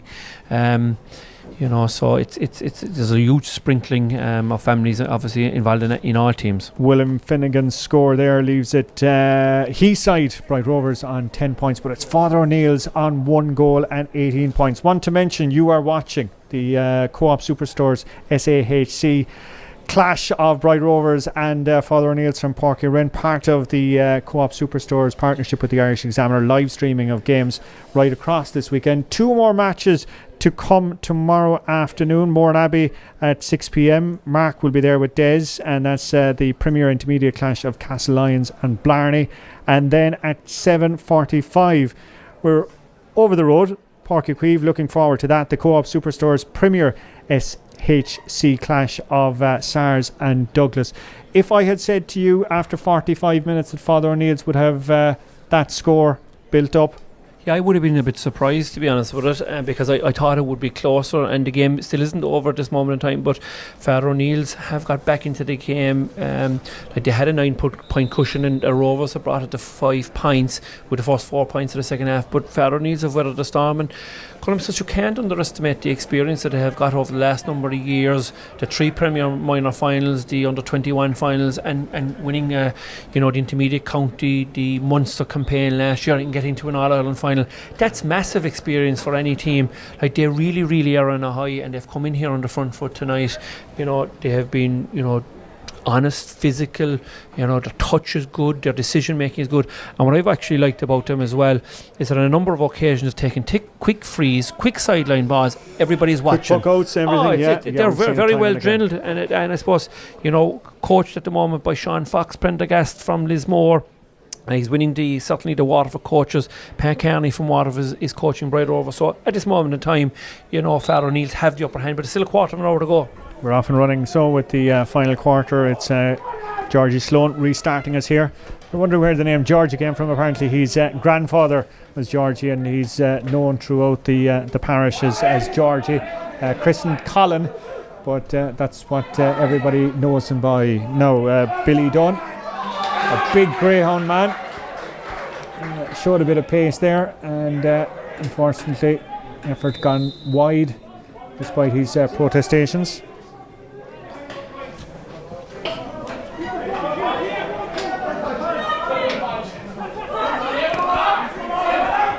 By Rovers with Jason Pratt.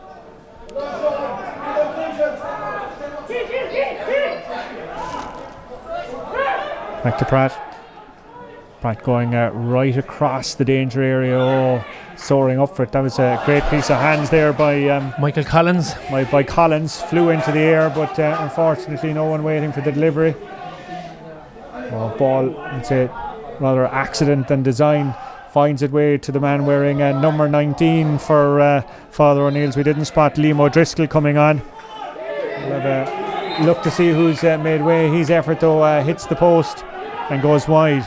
Let off there, and it falls into a Bright Rovers hands from the puck out, and that's a monstrous effort there from the midfielder, from Daniel Dooley, and that was a well worked and well earned score. Great puck out from Cian Hogan. Dooley soared into the air, turned around, took one or two strides and banged it over. Yeah, it looks as though John Melrick has left the field, and now Declan Dalton has gone wing forward and Jason Henkel has gone full forward, and a two-man in line with Billy Dunn.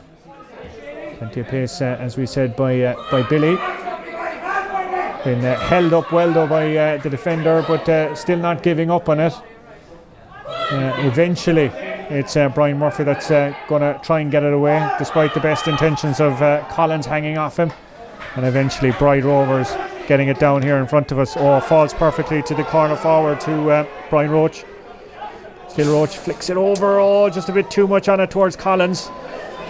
Might have been better to go himself. Absolutely, Colm. I mean, he was on the stride, and I mean, if you watch Patrick Horgan last weekend for Glen Rovers on the full stride, he should have put the head down and had a go himself. They're still there in possession, and they've opted to go all the way back, and it's a ploy that served them so well with the previous effort. And is it Dooley again? Dooley 2 points in play in the middle of the field, and you know, I suppose when you look at 12 points, you'll probably say to themselves, I suppose maybe if he was playing in the forward line for more of the game, would he have contributed a bit more, because he is a very, very good physical player, great hand and great to score. Yeah, sitting in the pocket there waiting for the score. Some big hits there, but everyone still standing amazingly. Shane O'Connor goes short. As far as Pratt, he's opted to go nice and low in towards his full forward towards Cian O'Connor. O'Connor is bowled down to the ground.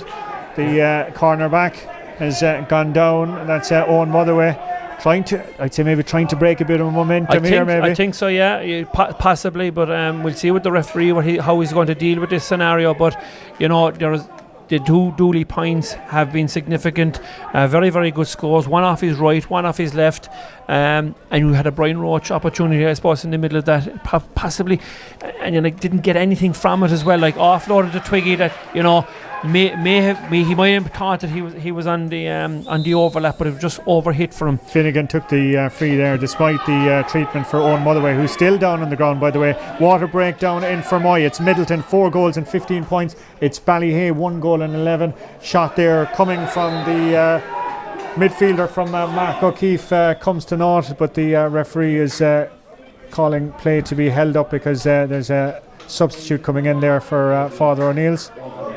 It looks to be Owen Conway that's coming in, and we'll have a quick look as to who's making way there.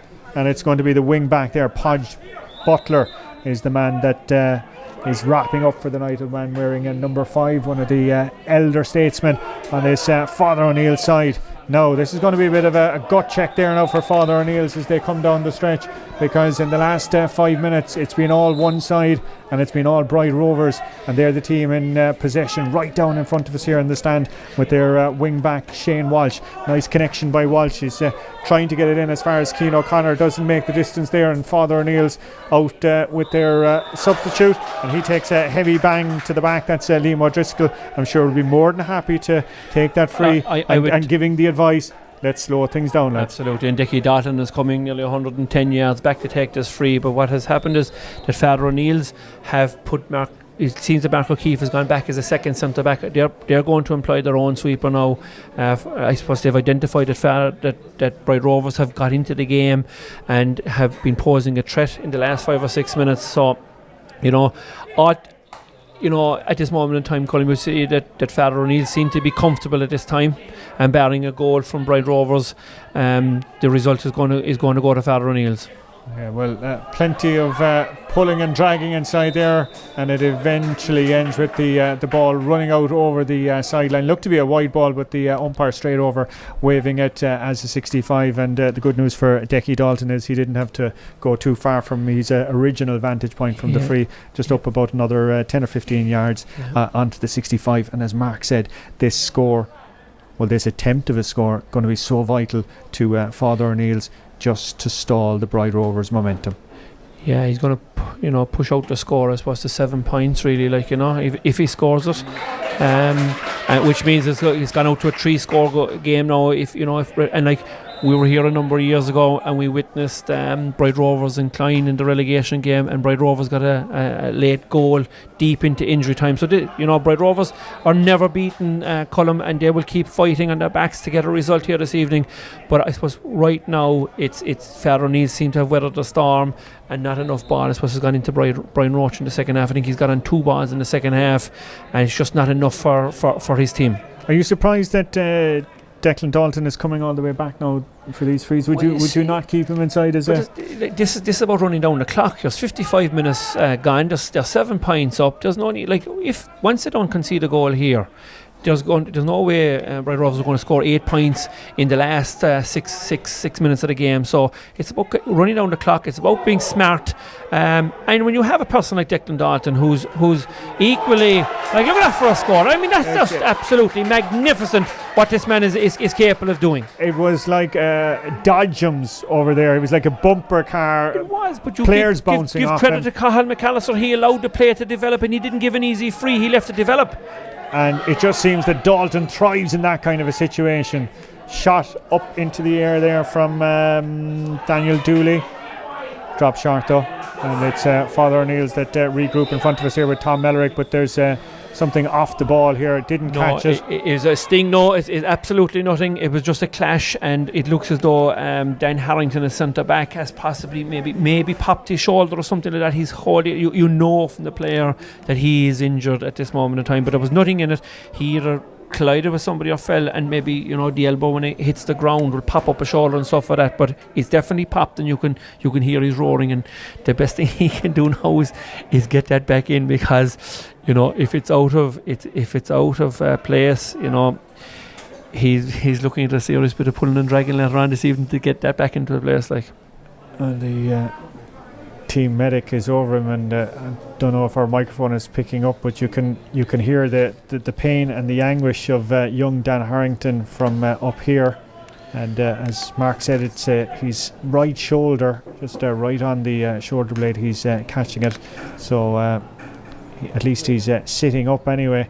And I'd say that'll be the end of his night here this evening. And great to see the match referee Cathal McAllister helping as well, too, taking his hurley and his helmet off to the sideline as Dan Harrington's night comes to a very unfortunate end. Yeah, and he has had an outstanding game at centre back for Father O'Neill's, and I suppose the wise decision here from a Father O'Neill's point of view is maybe to bring on one of the subs that they've already taken off, so that they're not using players for their second team. And I think we'll probably see maybe someone like John Mellerick may come back into the team, and we'll probably see if Mark O'Keefe might revert back to centre back now, because Daniel Harrington is gone off. Just to mention as well, people tuning in right around the world, Kieran Laffin is watching in St. John's in Newfoundland. Donny Carroll is in New York. Cathal Duggan in Toronto, and James O'Connell is out in Dubai. So hello to all of you, and thank you for joining us in our Co-op Superstores coverage of the Cork County Championship, and an epic weekend yet again with 2 huge games tomorrow, and hopefully we'll have your company from about 6 o'clock on that. But back to the action here in Páirc Uí Rinn, and Bride Rovers desperately need something. They desperately need a goal, but they're not going to get it with the interplay there with Father O'Neill's and Mike Mellerick, the man affectionately known as the Hoover, doing exactly that, hoovering up any danger and starting them on their way again. And it's Declan Dalton, little swivel from Dalton out by the sideline. He's watching it all the way. He wasn't happy. You could tell from his face he wasn't happy with the delivery, and it goes out wide. Down here in front of us with William Finnegan, He's been the star man for his side to Jason Pratt. Working it through the hands in the middle there, it's Kieran Carney. Still with Cian O'Connor, falls to ground. And yet again, it's Owen Motherway on the ball. And route won by Motherway in towards Billy Dunn. But on this occasion, the Bride Rovers defence cutting out the danger. And it's Fergus Collins clearing it out. Great ball by him in as far as the man who's corner forward, and that's Brian Roach. And Roach, the shot from him and the point from Roach adding to his tally tonight, and that's his fourth point of the evening. Yeah, and you know, just I look, for the fear of repeating myself, he just hasn't got enough ball over the course of the hour to be the threat. But then, you know, you look down at Billy Dunn on the other side of the field, who's got 1 point from play as well. So, you know, I won't put him into the same character, but I mean, Farrow Needs will be expecting more from Billy tonight. But their other talisman, Declan Dalton, has been outstanding, along with Jason Hanker as well. Well, again, when you've a talent like Declan Dalton available to you, you don't have to worry too much. And equally, when you have your midfielder Kevin O'Sullivan coming in to score his second point of the night, you don't have to be worried about off nights from your corner forwards or players being held up.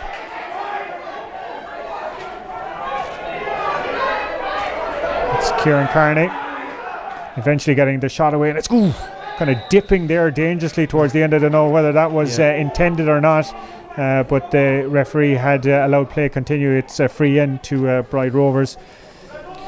Yeah, you know, and that is one of the things about the advantage rule column. It's great. It's just that the player in possession doesn't normally know that he has advantage. He just probably has to go with his gut to say, look, most fellas know when they're fouled, but sometimes, you know, if the scores were level and you knew you had a free coming and you were in that position, you'd be more inclined to take the free than take the shot on, like, you know. 19 to 14 points. And I suppose the other thing that we need to mention, Mark, you know, I know in these matches take your point and all of this, but of course scoring differences and averages come into play. So, you know, do Bride Rovers on this occasion, Finnegan goes for the point, but, you know, do you start to say we need to try and get a goal now? Yeah, I suppose it'll be probably the next game and the third game, okay, when all the games are played at the exact same time, that fellas will have to be aware of where the scoring difference is, because a point could actually put you through or keep you up. So, you know, that's what adds to the senior and all the championships this year, is the scoring difference is going to become a big play, and that's why the score below in Middleton is significant tonight. Well, some great passages of play there. Owen Conway, a brilliant block. I think it was Tygo Sullivan who got on the end of it. Anyway, we're back with the play. Nice little interplay in towards the centre forward crossfield ball, but cut out on the end. It was Paddy McMahon's ball, but cut out by the Bride Rovers defence. But it's just been returned with interest yet again from Father O'Neill's, and it's a monster effort from the midfielder, from Mark O'Keefe, out of nothing, and he's pushed it out to 120 to 15 points. What a score from your midfielder. Good return from the two midfielders tonight. Yeah, for Father O'Neill. 4 points from play between the two of them. Outstanding. We're in the death throes of this game here as the sun sets in Cork City. Starting to get a little cool here now. Shot on this occasion, it's John Mellerick, who's tried so hard tonight, hasn't got on the scoreboard, but has, as I said, an impressive performance in this, his debut championship season. Interplay out here with Dan Dooley. Dooley first timing it down. 3 players going up for it. Who's going to get on the end of it? Is it going to be a Bride Rovers man? It is. It's going to be the corner forward down there, Brian Roach, but loses it. And all the way back, helping out his defence, is that man, star man tonight, Declan Dalton. Cut out though on this occasion by Owen Roach. Reinforcements coming out as far as Finnegan, bobbles off his hand, can't get it up, and it's wonderful play yet again by Kevin O'Sullivan.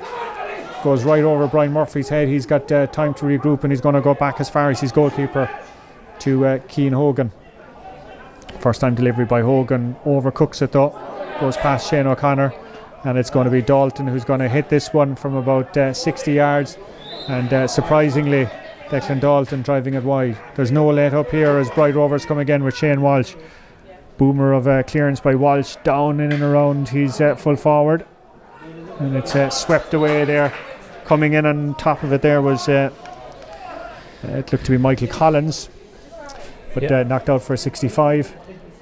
And surely we are coming to the end of this, exciting but comprehensive victory, I suppose, for Father O'Neill's in the overall context of things, Colm. They have continued their form from last year, and bear in mind that they've all done this without John Millerick, who is probably one of their better players as well. But they're they look very, very accomplished tonight. But Rovers will be disappointed enough with their performance. But look, they have another game to get. They have another game in this group yet to go, and it's still all to play for. The final whistle there, just after the final score from William Finnegan, completing it tonight. 1 goal and 20 points to Father O'Neill's Bride Rovers, finishing with. I don't know. Would they be? They would be disappointed, but would there be an acceptance that they came up against the better side? On tonight's play, Colm, certainly Father O'Neill's were full value for their victory, but that's not to say that I think Bride Rovers will be very disappointed with their overall performance. They have a lot of work put into it. They've gone for Pat Carney coaching this year as a very, very good appointment for them. He'd been involved with the Waterford Senior Hurlers last year, but overall they will be disappointed with their own performance. I mean, I think to be beaten by 7 points in the end, it's significant enough, and I suppose they would have been expecting to be way closer than that. But in the overall context, I think Father O'Neill's were very, very good this evening as well. You'd have to give credit to Father O'Neill's as well. Okay, we'll come back to just the match in a few moments' time. I want to get a full time as well too. It'll drop up to us from the Middleton Ballyhay game. Just want to talk to you about some news earlier today. We were talking about Cahill's performance here and letting the game flow. 2 big red card decisions last week, and the cards rescinded today. It's amazing, to be honest about it. So you're referring to, I suppose, Rob Downey for the Glen having his red card rescinded, and Ken O'Halloran, I suppose. It's a part of the game now that clubs do challenge the referee, and I suppose that is their right to do that. I suppose one of the biggest fears is that if the red card did stand, and if a player did happen to get in another red card during the course of the season, then they're suspended for 2 matches. I think we all saw, I think Paul McAllister probably made the right decision. No, he was doing it in conjunction with his umpires as well. It seemed that there was a strike went in. It was minimal now, to be honest with you. I do believe that the Bars player probably went down a little bit easier, right? But it has been rescinded. That's the big decision, and the 2 of them at senior level, at Premier Senior, were rescinded. So the biggest question now, from referee's point of view, I'm doing my job and trying to get everything right, and I think it was a big game for Cahill last weekend. It was live on national television as well, and everybody saw it. But I don't think Rob Downey needs to be getting involved. Is the other side of this, he's there's no need to be doing that. Just get on with the game and play it hard and fair. Yeah, I think maybe is that the question mark. We criticise referees so often, and I must say a superb performance by Cahill tonight, right across the board. Left play flow and the advantage rule, etc. But is there an onus on players as well too? Right, I absolutely. I mean, if you're wholehearted and honest with your approach to the game, I think players, when they take that approach, they make the game very easy for the referee. The referee is is just conducting the orchestra at the end of the day. He's leaving it develop and leave it flow, and I think Cahill left that develop tonight. And I mean, in particular, that score that Declan Dalton got, I've seen that blown on numerous occasions, but he left it develop. Now, probably one of the helps that is actually here with having a reduced crowd is the influence that the line or the sideline or the supporters outside a specific incident, and that was over at the shed side here in Parky Ring tonight. If you had 500 or 600 people over there would definitely be half of them blowing for a free, and the other half will be blowing for over carrying. So it does have an influence on some referees, but I think the really strong referees that know their stuff, they're not going to get influenced by the sideline, by the crowd, or by the players. They ref what they see in front of them, and that's really what referees should be focused on. Concentrate on what's in front of you. Okay, now the red card's one of the big talking points here in Cork today, one of the big talking points nationally, and unfortunately we had Taoiseach Micheál Martin on air at 6 o'clock this evening talking about this lockdown. It's going to be a regionalised lockdown, Kildare, Laois, Offaly, everything from a gap perspective, gone into cold storage for 2 weeks. Yeah, it's a serious problem. It's a bigger problem for the 3 counties involved, but I think it sends out a clear signal to every other county that, like, if the numbers start to spike, there's going to be ramifications for it, and you can't blame the government for making the decision. They're trying to protect the people of this country, and there's an awful lot of personal responsibility amongst everybody. You protect yourself first, but protect others as well. But the message that is quite clear, like, all GA activity has been cancelled in those 3 counties at a stroke of a pen by 12 o'clock tonight. That's a serious message for everybody. And, I suppose it would be a real dampener column if we've started and we've done great here in Cork to get the championships up and running, and there is a buzz, and the buzz is really because the inter-county player at hurling and football is actually back with their club and training with their club and playing and performing, which is great. We see Declan Galton excellent tonight. We've seen Conor Lehane excellent last weekend, excellent tonight as well. I think he got 3 goals. Saw Patrick Horgan live on television. I think that is fantastic for the club game, and I've spoken to an awful lot of people this week who actually said the buzz is back with the club championship. And another story as well too, it's all happening this evening, the GPA with their statement in terms of shortening the inter-county season. Like, as you said, a beautiful evening like this, such a rarity in previous times for the club player and the county club player, if you know what I mean, to enjoy an evening like this. Is there the positive in a pandemic that maybe this is the time for change? Oh, absolutely. There's no doubt about it. In my opinion, and I think it's a big statement from the GPA, because they're only carrying the views of the inter-county hurlers and footballers of this country, that they are actually saying, listen, we want this condensed. And is that to give more time back to the club? I think it probably is, because I think they're only amateur players at the end of the day. They've got families, they've got jobs to go to, and being an inter-county player is a very, very difficult thing. It's all consuming, and when we were all playing inter-county, it was all consuming as well, but it's gone up a couple of notches, Colin. There's no point in saying otherwise. Like, you just don't see your inter-county player at any family function, at any holiday or anything. And then, look, when you're an inter-county player, you don't mind that either. You're selfish because you want to play at that level and you want to achieve, and I suppose you want to get up that ladder to improve. But I suppose the biggest question now for the GA is, what do they do? Do you, like we have in Cork, we are combining hurling and football every day. That's not conducive for dual clubs. But what I'd love to see happening now possibly is that you'd have a football season at the start and you'd have a hurling season at the back, or vice versa, and then you would suit an awful lot of dual clubs in that scenario, because you could give a club 5 or 6 weeks, it's all football, 5 or 6 weeks, it's all hurling. So the question is, like what the GPA said is, I think it's February to July they want everything, the league and the championship completed in that period of time.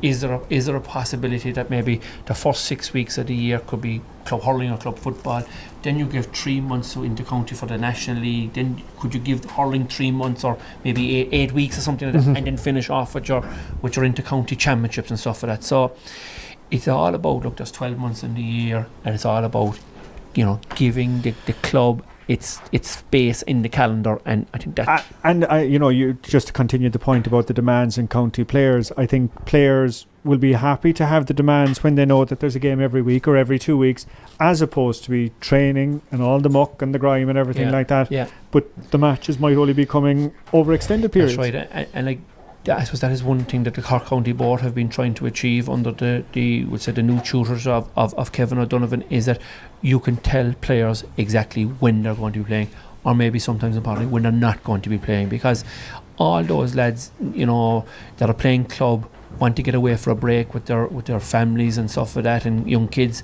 and I suppose that's important as well, to be able to tell fellas when they are and when they aren't, and putting a structure on it, because for the last decade it's been play one game at the start of the year, then we'll see how Cork get on, and it's either going to be this date or that date depending on how Cork performs. So I think the important thing is the GAA needs to realise that they have to protect the club, and once Croke Park will realise that, and now the inter-county players have said, we want a condensing, it's about joined up thinking now and trying to protect the club, because if we don't protect the club, Colin, we won't have your Patrick Horgans, we won't have your Shamie Hannitys coming to the fore, Mark Coleman's, Darragh Fitzgibbons, all those guys, they came up through the annals of all their clubs, down at under 4, the underage and all that kind of stuff, and all of a sudden these kids started to blossom at 12 and 14 and 16 into development squads, into Cork minor teams. We need to protect the club.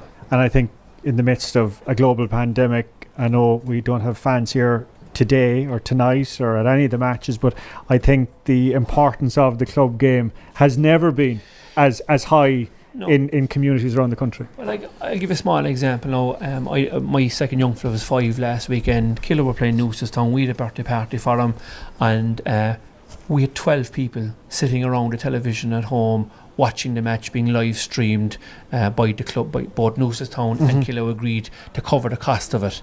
Now, I can say genuinely, of the 12 that were there's probably maybe 3 would have went to the match if we were allowed in. 9 wouldn't have. But we still had 9 people that were interested in watching their club playing.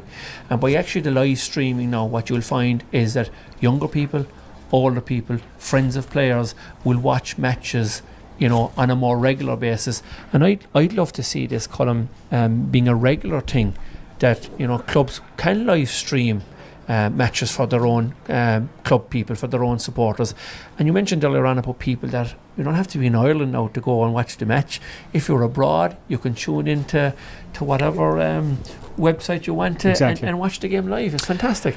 Okay, just to get you the final score, by the way, from the clash down in Fermoy. It finished Middleton 4 goals and 23 points to Ballyhays 1 goal and 13. Lovely, spicy final round of fixtures coming up there. I suppose the big thing is the result between SARS and Douglas. That's the big result that's coming, I suppose, from this weekend now. And this again is going to generate a debate next week.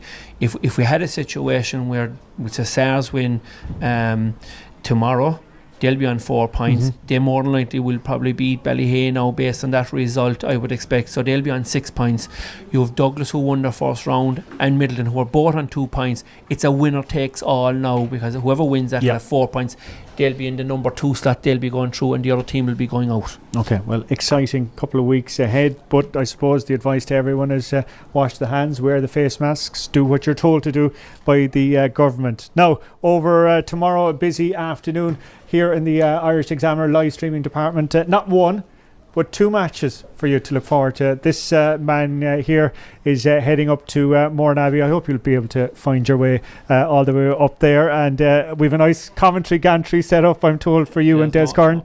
No problem. I'm a very good friend of Jeremiah Ronane's, and I've often used the facilities in Mourneabbey for challenge matches and practice matches. You'll be well taken care of. Absolutely. Castlelyons v Blarney is the match that Mark and Des will be working on, and I am at the Co-op Superstores Premier Senior Clash of SARS and Douglas, and that's Páirc Uí Chaoimh. 7:45 throw-in will be getting underway at about 7:30. Well, that is where we're going to have to for this evening, and a beautiful evening here in Páirc Uí Chaoimh, the sun setting, and well, the question is, has the sun set for Bride Rovers? Are they still in the championship? Father O'Neill's victorious here tonight, and hugely impressive in the win, 1 goal and 20 points to 16 points.